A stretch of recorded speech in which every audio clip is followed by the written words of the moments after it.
안녕하세요. 잡시광입니다. 지난 3일 발생한 강진으로 많은 인명피해가 난 대만에 대한 소식을 전하면서 일본 언론들이 자화자찬식 일제 통치를 감사해야 한다는 식으로 언급해 논란이 되고 있다는 소식을 지난 영상을 통해 전해드렸는데요. 요미우리 신문은 9일 일본 통치 시대에 달이 무너지지 않아라는 제목의 기사에서 지진으로 무너진 주요 도로의 다리를 대신해 약 90년 전 일본 통치 시대에 건설된 다리가 활용되고 있다. 오래된 다리가 강한 흔들림을 견딘 것에 놀랍다는 목소리가 높아지고 있다고 보도해 빈축을 샀습니다.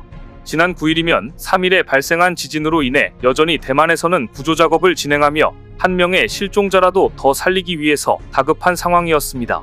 한국 등 많은 나라에서는 애도를 표하면서 도움이 있으면 얼마든지 돕겠다는 말을 하고 있었는데 일본 언론은 고작 일제가 대만을 식민 지배한 90여 년 전 만든 다리 하나에 주목하며 이게 다 일제 식민지 덕분이라는 뉘앙스의 보도를 해 논란이 되었던 것입니다.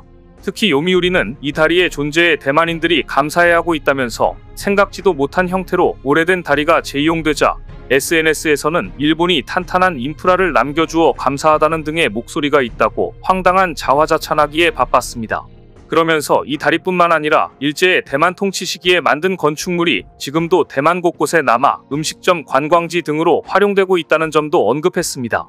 수많은 인명피해를 낳고 삶이 파괴된 현장에서 자기 나라의 식민지배 통치를 그리워하는 듯한 기사를 올리고 있다니 황당할 뿐입니다. 그런데 일본 사회 곳곳에서 여전히 과거 식민지배 통치 시기를 그리워하고 있다는 사실은 자위대의 공식 SNS 계정에서도 드러났습니다. 이 민감한 시기에 자위대의 망언이 다시 터진 겁니다. 지난 5일 일본 육상자위대 공식 SNS 계정에는 침략전쟁인 태평양전쟁을 미화하는 단어인 대동아전쟁이란 용어가 등장했습니다. 육상자위대 제32보통과 연대는 공식 SNS에 32연대 대원이 대동아전쟁 최대 격전지 이오지마에서 개최된 일미 이오지마 전몰자 합동위령 추도식에 참가했다는 내용의 글을 올렸습니다. 한국과 일본 매체가 이에 대해 보도하자 육상자위대는 지난 8일 마지못해 이 글을 삭제했지만 논란은 사라지지 않았습니다. 일본이 패전한 뒤 일본을 점령한 연합군 최고사령부는 공문서에는 분명히 대동아전쟁이란 표현을 금지했습니다. 이때부터 일본 정부도 공문서에 이 용어를 쓰지 않아 사실상 금기어로 인식되어 왔습니다. 그런데 육상자위대 공식 계정에 이 표현을 다시 썼다는 것은 침략전쟁에 대한 사죄는커녕 식민지 지배와 침략전쟁을 정당화하겠다는 뿌리 깊은 인식을 드러냈다고밖에 볼 수 없었습니다. 이런 상황에서 대만 지진으로 인해 자위대의 위상은 급격하게 추락하고 있습니다. 최근 중국은 지진이 자주 일어나는 대만을 보면서 대만에 지진이 발생하면 그 혼란을 틈타 침략하겠다는 계획을 은연중 내비치고 있습니다. 대만에 강진이 발생하면 그 여파가 일본에까지 미친다는 것이 증명되었기 때문입니다. 대만에서 규모 7 이상 강진이 발생한 날, 일본 오키나와에서는 최대 3m 높이의 쓰나미 경보가 내려졌습니다. 일본 기상청은 대만에서 약 110km 떨어진 섬인 요나구니지마와 이 섬의 동쪽에 있는 섬인 이시가키지마 그리고 오키나와 본섬에 쓰나미가 도달할 것으로 예상되었고 이날 일본 NHK는 정규 방송을 중단하고 이 지역 주민들에게 해안에서 높은 곳으로 피난할 것을 촉구했습니다. 최근 대만에 지진이 발생하면 어김없이 오키나와에 쓰나미 경보가 내려지는 일이 일상이 되어가고 있습니다. 그런데 문제는 오키나와의 상당수의 자위대와 미군이 주둔해 있다는 점입니다. 중국이 대만을 침공할 경우 오키나와의 역할이 매우 중요하기 때문에 미군은 이 지역에서 해병대 전력을 늘리고 자위대는 공군기 등을 배치해 만일의 사태에 대비하고 있습니다.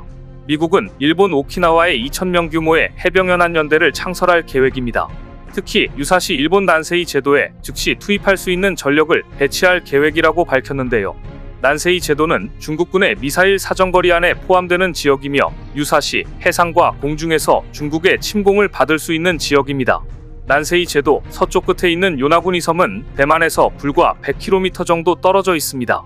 따라서 미 해병대는 오키나와에 전차와 대포, 상륙 장갑차 등을 배치한 것은 물론 대함 미사일과 드론으로 무장한 부대까지 배치할 계획입니다. 일본은 현재 새로운 장거리 미사일을 자체 개발하고 있으며 잠재적으로 중국의 목표물을 타격할 수 있는 미국의 토마호크 순항미사일을 구입할 계획이라고 밝힌 바 있습니다. 이렇게 오키나와는 일본의 중국 방어의 중심축입니다. 그런데 이번 지진 후 쓰나미 상황에서 오키나와 자위대는 황당한 모습을 보여줬습니다. 이 사진들은 지난 3일 대만 화롄 지진 후 쓰나미 경보가 내려진 후 대피해 있는 일본 자위대 공군기들의 모습입니다. 혹시라도 있을 침수 피해를 피하기 위해 일본 오키나와 나하 공군기지는 기지 내 항공자위대 공군기들을 이렇게 대피하도록 했습니다. 공군기지에 있는 F-15J 전투기들과 공군기지의 다른 장비들의 안전을 확보하기 위해 더 높은 토인카로 대피시킨 것이었습니다. 문제는 이 대피가 효과가 있느냐입니다. 오키나와에는 쓰나미를 피할 정도로 높은 지형도 없을 뿐더러 이런 느린 방식으로 어느 세월에 전부 피난을 할 수 있을지 의문입니다.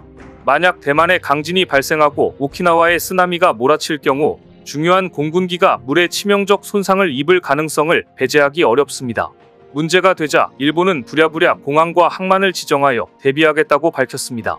일본 정부는 중국의 대만 공격 등 유사시 대비를 위해 홋카이도 5항만, 시코쿠 4항만 등 전국 민간공항 항만 16개를 특정이용 공항 항만으로 지정할 방침이라고 밝혔습니다. 공항 5곳, 항만 11곳에 자위대의 수송함 호위함과 수송기 전투기, 해상보안청의 대형 순시선 등을 이용할 수 있도록 지정하겠다는 것입니다. 여기에 약 3,100억 원을 투자해 올해 정비 작업을 시작할 것이라고 밝혔는데요. 중국에 의한 대만 침공 리스크가 있어 특히 난세이 지역에서의 정비를 진행하겠다고 덧붙였습니다.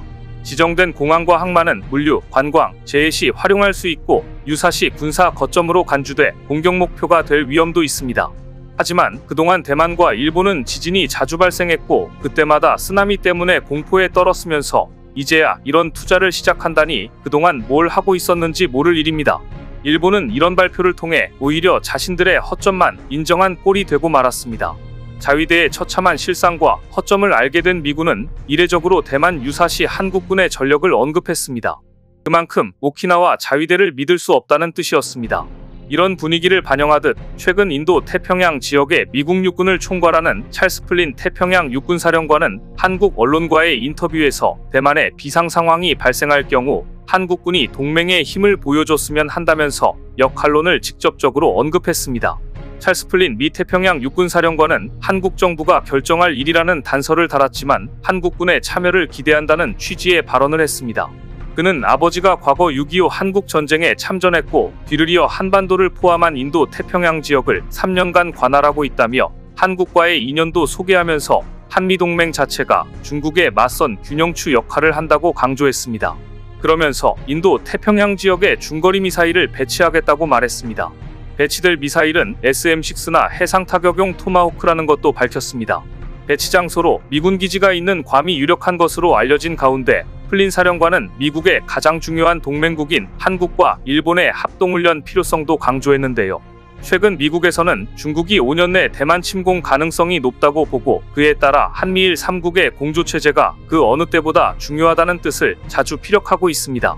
미국 입장에서 중국의 대만 점령은 곧 미국의 인도태평양 전략이 약화됨을 뜻하기 때문입니다. 사실 러시아가 우크라이나를 실제로 침공할 것이라고 예상한 사람은 많지 않았습니다. 하지만 푸틴의 입장에서는 우크라이나를 러시아 땅이라고 생각합니다. 시진핑 주석 역시 마찬가지입니다. 대만은 중국 땅이라고 생각합니다. 그래서 미국은 중국의 대만 공격 가능성이 높다고 보고 있으며 중국의 대만 공격 시 있을 수 있는 해상 봉쇄, 공군 폭격, 상륙작전 등 여러 가지 시나리오를 상정하고 훈련하고 있다고 하는데요. 이때 가장 중요한 게 바로 한미일의 육해 공군과 보급 등 3국의 긴밀한 공조입니다. 그런데 자위대가 잊을만 하면 실망스러운 사고를 일으키니 미국으로서는 더욱 한국의 협조를 바라고 있는 것인데요. 일본은 이제라도 오키나와 등의 쓰나미 등에 대비한 방어를 철저히 준비해야 할 것입니다. 오늘 준비한 소식은 여기까지입니다. 댓글을 통한 여러분들의 많은 의견 기다리겠습니다. 시청해주셔서 감사합니다.